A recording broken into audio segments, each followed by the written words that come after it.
Hey everyone, and welcome to this explainer. I am so incredibly excited to dive into the fascinating world of Inst 3 Philippine pop culture with you today. We are going to treat this like a real masterclass. We're going to examine the shows we binge watch, the food we crave, and the trends we obsess over. But we're not just looking at them as pure entertainment. We're going to break them down through a rigorous sociological lens. It's going to be a lot of fun, so let's jump right in. Now, before we get to the concepts, let's just lay down our groundwork. This explainer is built straight out of the curriculum from Bernardo College, an institution that's all about fostering holistic growth, as well as nationalistic and global competence. And just so we're all on the same page, our discussion today is strictly aligned with the CHED outcomes-based education approach. That basically means everything we talk about is specifically designed to help you hit those measurable learning outcomes you need to become a globally competitive professional.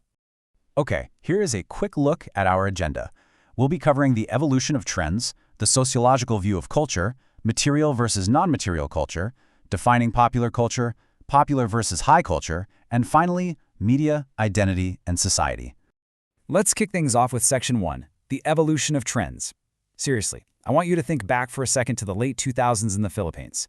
Picture the whole Jejemon subculture. You know what I'm talking about. The wildly stylized text messaging, those oversized caps, the crazy colorful layered outfits, it was literally everywhere. But today, if you look at the absolute pinnacle of Philippine pop culture, you are looking at the sleek, highly synchronized, globally competitive P-pop era. We're talking about brilliant groups like SB19. I mean, it is just a massive visual and auditory shift. And that shift brings us to a really critical question to get our sociological imaginations firing. Why do certain trends just die out in a few years, completely fading into obscure nostalgia, while others embed themselves so deeply that they become a defining characteristic of an entire generation? Take a second and ask yourself, what specific foods, what pieces of street slang, or what music genres do you consider genuinely popular in the Philippines right at this exact moment? And more importantly, why those things? Section 2. The sociological view of culture. To answer that why, we really need to move from just observing fleeting trends to building a solid academic foundation. Think about it like this. Culture is the instruction manual for living in a specific society. It isn't just about high art or ancient history. It encompasses absolutely everything a society creates, everything it believes, and everything it does. It's essentially our fundamental and often totally invisible guide for social interaction. Without this instruction manual, we literally wouldn't know how to greet each other, how to trade, or what behaviors are acceptable and what's completely taboo. Section 3. Material versus non-material culture. Because culture is just so vast, sociologists typically divide it up into two primary categories to make it easier to digest. On the one hand, we have material culture. These are the tangible objects created by a society. The physical artifacts that we can actually reach out and touch, see, and interact with. On the flip side, we have non-material culture. These are the intangible things, the ideas, the norms, the values, and the beliefs. They are the invisible social rules that govern how human beings behave, and they dictate exactly how we're supposed to interact with those physical objects and with each other. Let's look at how this brilliantly translates to reality here in the Philippines. Think about material culture. A customized passenger jeepney is not just a way to get from point A to point B, right? Its vibrant colors and intricate designs are literal physical manifestations of Filipino creativity. The Baron Tagalog is a tangible artifact of our history and our adaptation to the climate. Even a steaming hot bowl of sinigang is material culture. It's a physical product born out of our society's specific culinary practices. These are things you can actually touch, wear, and taste. Now contrast all of those tangible items with our non-material culture. You can't physically hold bayanihan in your hands. But wow, that community spirit is a very real, palpable force when a neighborhood rallies together after a typhoon. Pagmamano is a physical gesture, sure, but the culture itself is the intangible norm of profound respect for our elders. And then you have concepts like utang na loob, that deep debt of gratitude, and hiya, that really potent sense of social shame. These are entirely invisible structures, yet they govern our daily interactions and societal expectations just as firmly as gravity. Section 4. Defining popular culture. With our big sociological umbrella all set up, let's zoom in on the specific phenomenon at the heart of this explainer. So the formal academic definition of popular culture points to the cultural texts, practices, and products that are consumed by the vast majority of a society's population.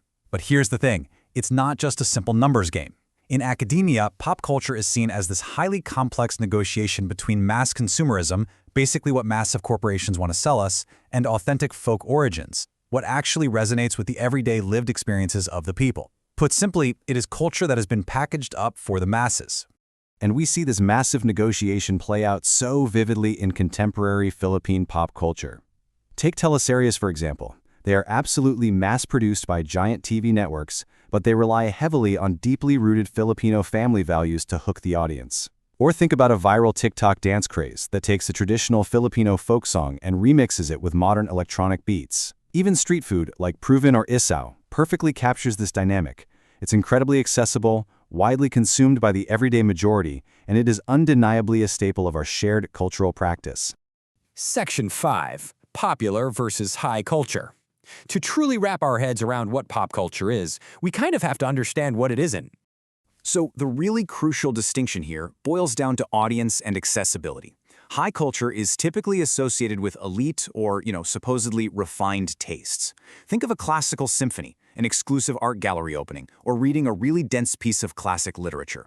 It's often exclusive and walled off. Popular culture, however, is explicitly defined by the fact that it is mass-produced and mass-consumed. It is accessible, it's everywhere, and it truly functions as the shared cultural language of the everyday majority. Section 6. Media, Identity, and Society. Okay, we have covered a ton of theoretical ground today. Let's synthesize all of this and figure out how these definitions actively impact the modern Filipino. If you take absolutely nothing else away from this masterclass, please remember this. Studying popular culture is not just studying entertainment. Pop culture is an incredibly powerful tool. It operates like a mirror, reflecting our current Filipino identity, our anxieties, and our values right back at us. But at the exact same time, it acts as a mold. It actively shapes who we are, influencing what we buy, how we speak, and how we view the entire world through the lens of mass media and consumerism. As we wrap up this explainer, I want to leave you with a really powerful, critical reflection question straight from our lesson plan. Think about the apps sitting on your phone right now, your absolute favorite teleserie, the vloggers you binge watch, or the music you stream on repeat. What does your specific consumption of media say about your values as a member of Philippine society? I want you to really apply today's theories to your own daily habits. Keep asking those big questions, keep observing the world around you, and I am so looking forward to exploring more of this with you next time.